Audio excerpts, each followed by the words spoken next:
जो भारत के उस राज्य को रिप्रेजेंट करते हैं जो फाइन आर्ट्स और गरिमा में अपना एक उच्च स्थान रखता है, जिसे बंगाली भद्र लोक कहा जाता है। परंतु आज उस इनिशिएशन के साथ मुझे लगता है उस भद्रता के साथ जो क्रूर मजाक हुआ है उसके ऊपर बात करते हुए मैं पीड़ा के साथ अपना निवेदन प्रारंभ करता हूं। आज हम गृह मंत्रालय के विषय में चर्चा के लिए एकत्र हुए हैं और हमारी सरकार 26 मई 2014 को आने के बाद गृह मंत्रालय की टोन एंड टेनर में क्या परिवर्तन आया, इसे मैं सिर्फ दो वानगी में बताना चाहता हूं। 26 मई 2014 के बाद आप सबको ध्यान होगा, उससे पहले बीएसएफ जो कि गृह मंत्रालय के अंडर में आता है, पहले उधर से बहुत फायरिंग हुआ करती थी। उसके बाद पहली फायरिंग हुई तो मुझे याद है उस समय राजनाथ सिंह जी गृह मंत्री थे। यहां पे खबर आया कि साहब वहां से कहा जाता था फायरिंग हो तो सिर्फ व्हाइट फ्लैग दिखाना है। आपको पता है कि उस समय गृह मंत्रालय से संदेश गया बीएसएफ के डीजी को कि अब ये मोदी की सरकार है, अब व्हाइट फ्लैग नहीं दिखाया जाएगा, फायरिंग के ऊपर 4 गुना फायरिंग का जवाब दिया जाएगा। और आप सबने देखा होगा पिछले 10 सालों में सीमा पर फायरिंग में शांति आ गई है। दूसरा उदाहरण देना चाहता हूं, जब हमारी सरकार आई 26 मई 2014 को, उस समय अभी आईबी का उल्लेख हुआ जो गृह मंत्रालय में आती है, इंटेलिजेंस ब्यूरो, उसके चीफ श्री आसिफ इब्राहिम थे जो कांग्रेस पार्टी के शासनकाल में आईबी चीफ बने थे।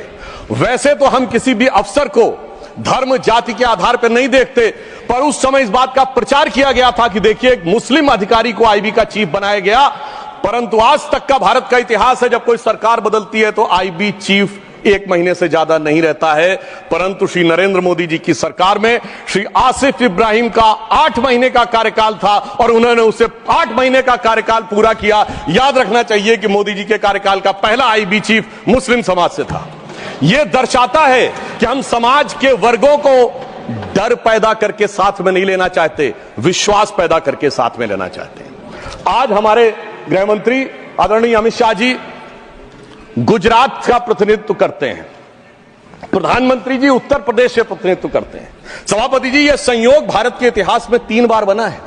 पहली बार जब सरदार पटेल गुजरात से थे और पंडित नेहरू उत्तर प्रदेश से थे तो स्वतंत्रता का काल था।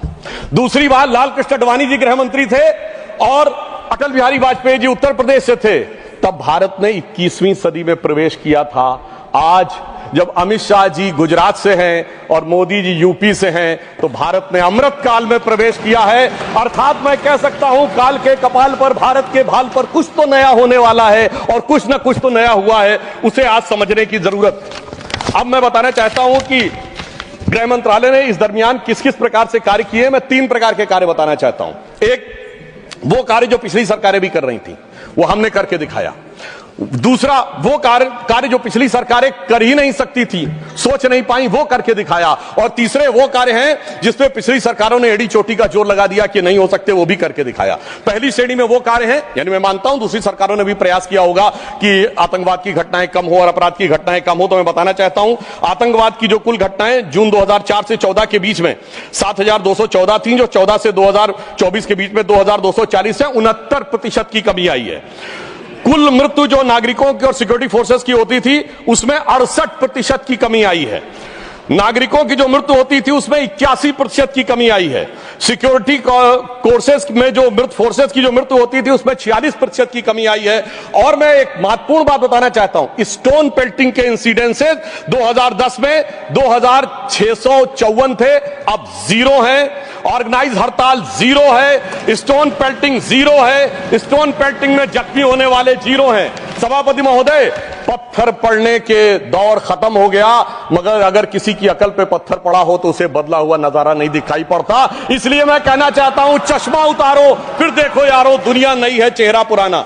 महिला सुरक्षा के लिए एक अलग प्रभार बनाया गया। 2018 में इंटीग्रेटेड हेल्पलाइन बनाई गई और 181 हेल्पलाइन को राज्यों और केंद्र शासित प्रदेशों के साथ जोड़ा गया।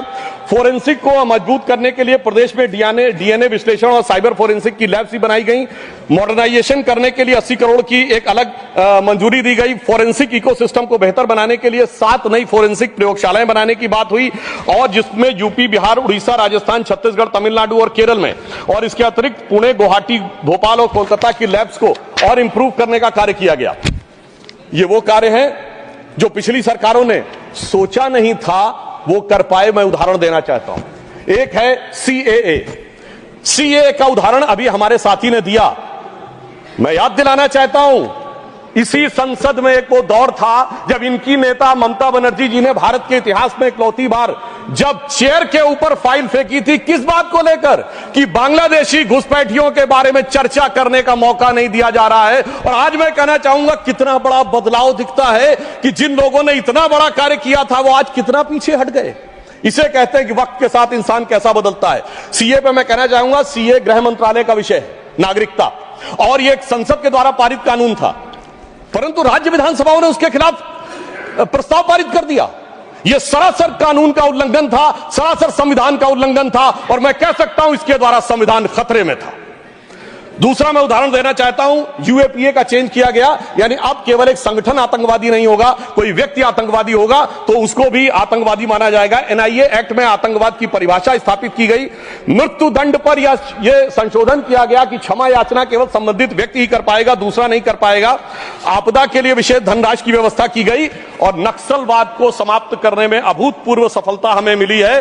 अभी दिसंबर के महीने में हमारे गृह मंत्री अमित शाह जी नक्सलवाद प्रभावित क्षेत्र में सीआरपीएफ के कैंप में पूरी रात गुजार कर आए हैं। जो लोग ये कहने का प्रयास करते हैं कि इसको डर और किससे वो, उससे उनको समझने का प्रयास करना चाहिए। अब वो दौर चले गए सभापति महोदय। मुझे याद है 6 अप्रैल 2010 को दंतेवाड़ा में 76 सीआरपीएफ के जवान शहीद हो गए थे, और उसके बाद ऐसे समाचार आते थे कि देश के कुछ विश्वविद्यालयों में शहीद जवानों के प्रति नहीं, नक्सलवादियों के समर्थन में कार्यक्रम हो रहे थे। वो दौर अब समाप्त हो गया। अब तीसरी श्रेणी में बताना चाहता हूं, वो काम आते हैं, किए हैं गृह मंत्रालय ने, जो पिछली सरकारें कहती रही कि ये नहीं हो सकता, नहीं हो सकता, वो करके दिखाया। धारा 35A, धारा 370। मैं कह सकता हूं जब सरदार पटेल गृह मंत्री थे, राज्यों का महकमा उनके पास था, वो कश्मीर की कसक जो रह गई थी, वो कसक अगर आज समाप्त हुई है तो अगस्त 2019 में अमित शाह जी के शासनकाल में वह समाप्त हुई है। मैं कहना चाहता हूं, श्यामा प्रसाद मुखर्जी जी ने पहला बलिदान दिया था। रावी के तट पर 26 जनवरी 1930 को कांग्रेस के लाहौर अधिवेशन में स्वराज्य की शपथ ली गई थी, पर वो शपथ अधूरी रह गई थी। तो सरदार पटेल के दिल में कसक थी, श्यामा प्रसाद मुखर्जी जी का बलिदान था, और अटल जी के दिल में वेदना थी। उन्होंने कहा था 15 अगस्त का दिन कहता आजादी अभी अधूरी है, सपने सच होने बाकी हैं, रावी की शपथ न पूरी है। परंतु वो शपथ किसने पूर्ण की? प्रधानमंत्री श्री नरेंद्र मोदी जी के नेतृत्व में हमारे वर्तमान गृह मंत्री श्री अमित शाह जी ने उसको पूरा किया। और इसी के साथ मैं एक पंक्ति में कहना चाहूंगा, इतना बड़ा परिवर्तन भारत के इतिहास में आया कि अपनी सरकार की तरफ से और प्रधानमंत्री जी की तरफ से कि दर्द की रात गई, गम के जमाने भी गए, और मोदी जी के हिम्मत से कई दाग पुराने भी गए।